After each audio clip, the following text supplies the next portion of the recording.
don't be Hideo Kojima. We'll start off with that. So let's talk about designing a good cutscene, specifically the duration and the pacing, because honestly, the two do go hand in hand. What I like to look at is a cutscene, because it's a part of the game that the player doesn't play. You know, if you're not going to add a level of interactivity, which we've talked about that, I would highly recommend making those cutscenes as short as possible. And if you have a long one with a lot of information, consider breaking them up. You know? Yeah. So let's say you have 10 minutes of information. Maybe break it up into 3-minute chunks or 2-minute chunks. Give us some. Let us play a little. Give us some more. Let us play a little. You know, there's no hard and fast exactly this many minutes. That type of rule doesn't exist. Right. But there's definitely a tolerance point in which a player is going to go, that's way too much. Come on, stop. Give me a chance to play your game. It is also genre specific. An RPG player is going to be a lot more forgiving than an action game player, which is probably going to be even more forgiving than like a sports game player. Look at your WWE game. Can you imagine playing a WWE game with like a 15-minute cutscene? No! In the words of Vince McMahon, you're fired. Don't do that. Yeah. Yeah, a cutscene is supposed to be meanwhile, over here, this happens. Now, back to the action. Right. And when Teal is saying meanwhile over here, she's not saying meanwhile necessarily over here in a different area, although you can do that. It's meanwhile in non-action land, this shit, now back to action land. Yeah. You know? Cutscenes. Go ahead, honey. No, go. Yeah, I was just gesturing. A cutscene should accent a point that interactivity cannot.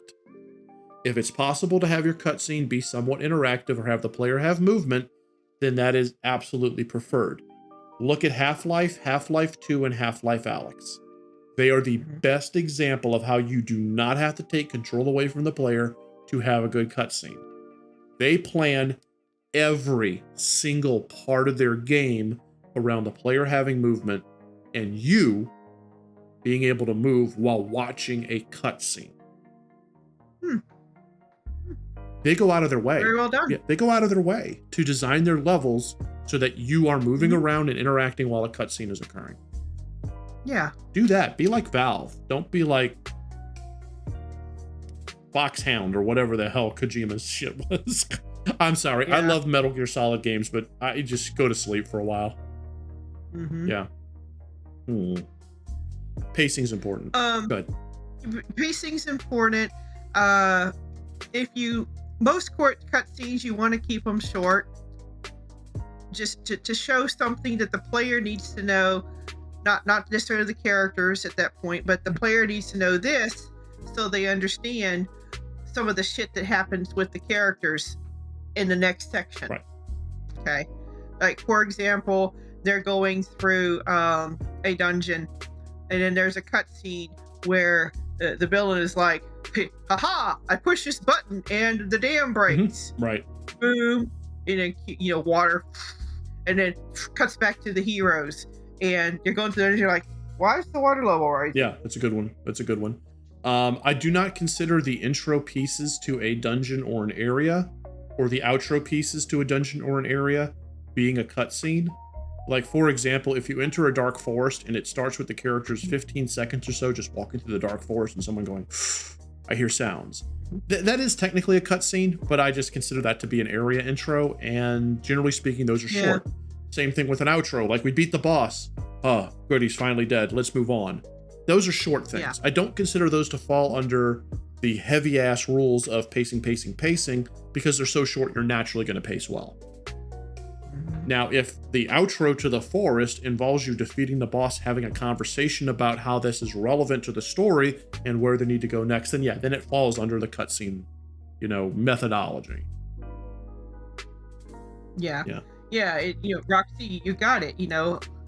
A long story scene can be split into shorter segments. Absolutely. If at all possible.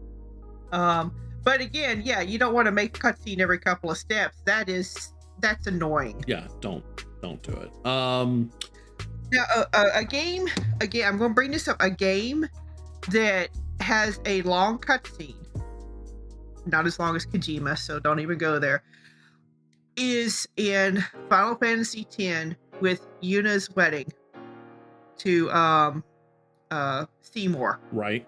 Now, that was a long cutscene, but there had been a lot of build up to that. There was a lot of build up in the game to that wedding. It is also paced extremely well. You see the parts of the, and it is actually split up. Like you see Yuna going up the aisle, and it cuts back to you guys getting ready for the assault. And I think the actual music is called Assault. Then it goes to them doing the vows, and it goes back to you getting ready for the fight. You actually go to the equip menu. Then the wedding is finished. He kisses her. Her fist tightens. God, that's such a good scene. I felt so gross. Yes, it is. And then it goes to good. the actual attack, in which Titus and the others are attacking to save Yuna. So in that case, it's very well paced. Another cutscene from Final Fantasy X, which is a little on the long side, but is beautifully paced, is the love scene between Titus and Yuna, Suke Dena. Yeah. It's just so well paced. It's a music video. It is technically a music video. It is very well paced from the moment Yuna's crying to the moment that they're basically making love by the water. You know, they're falling down the water. They're kissing passionately. The music is swelling up. You can just feel that just their hearts are bursting. They're finally just letting into their feelings. It's about a 3-minute long cutscene, I believe, but it's really well paced. Yeah. The burial, the sending in Kilika, same thing. Yes. Yeah. It's a slow scene, but it's well paced. And it is interspersed with Titus's monologue that keeps the pacing going. So pacing is really important, everyone. If you pace, it's so very important. If you pace your scene well, then people will forgive you if your cutscene is a little on the longer side. Now, despite all of its flaws, and there are many, Eternal Sonata has some really good cutscenes. Usually it's the ones where Count Waltz is sitting on his throne being an asshole, but it's information, activity, information, introspection, you know, and they're not that long. They're maybe about 2 minutes long, but you're seeing this guy and you're seeing just how evil he is. So it's a good cutscene. You know, I don't want to pick on Eternal Sonata too much because it has cutscenes which are way too long, like when you confront Waltz at the top of the mountain. That one is just way too long for a very difficult boss fight. So, you know, you can screw up a really good cutscene by having your pacing suck. Kind of what I was going for. Okay. Yeah. Yeah, Xenosaga. You can watch the movie at the beginning of the game. Just put the controller down, get your popcorn, and watch the movie. Xenosaga does one thing right in its beginning, and it's right at the very beginning when you have and it's basically about 60 seconds of the present day Dr. Mizrahi discovering the Zohar. He's in the Egyptian dig site. They say, Dr. Mizrahi, we found something. You see something buried in the sand. He puts down this like little activator, and the whole Zohar thing appears. And that's fantastic. That is an amazing cutscene. It's one of the best in the entire franchise. Yeah. Then you go to the long-ass Cosmos boot-up sequence and you fall asleep. That was so unnecessary. Completely unnecessary. Just end it with the Zohar and then get us into the game. Yeah. Yeah. Have us, what they should have done was have us, the player, participate in booting up Cosmos. That would have been cool. Actively participating. I'll boot up Cosmos. The opening animation of Xenogears, it's really good. It's well paced. It's just long enough, and it leaves you with all the questions that take the entire game to answer. So for me, that was a fantastic intro cutscene. The rest of the cutscenes in Xenosaga, if they're not specifically the anime cutscenes, are terrible because you're spending reading.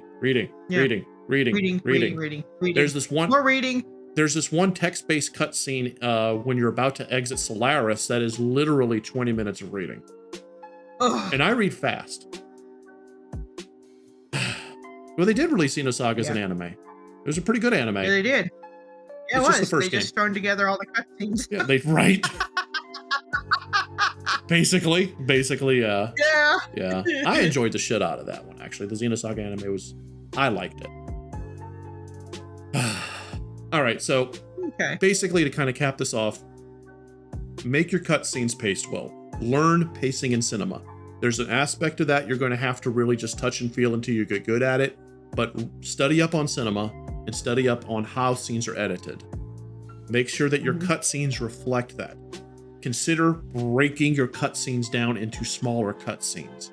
And most importantly, don't give anything more than the player needs. You know, don't give them a whole bunch of exposition. Just give them the information they need to continue the story. Yes. Yeah. Good question. Good topic. Let us know what you think in the comments. And if you like what you saw, lay that smack down the like button below, subscribe to our channel, consider supporting us on Patreon, connect with us over social media, and we'll see you in the next video. See you next time.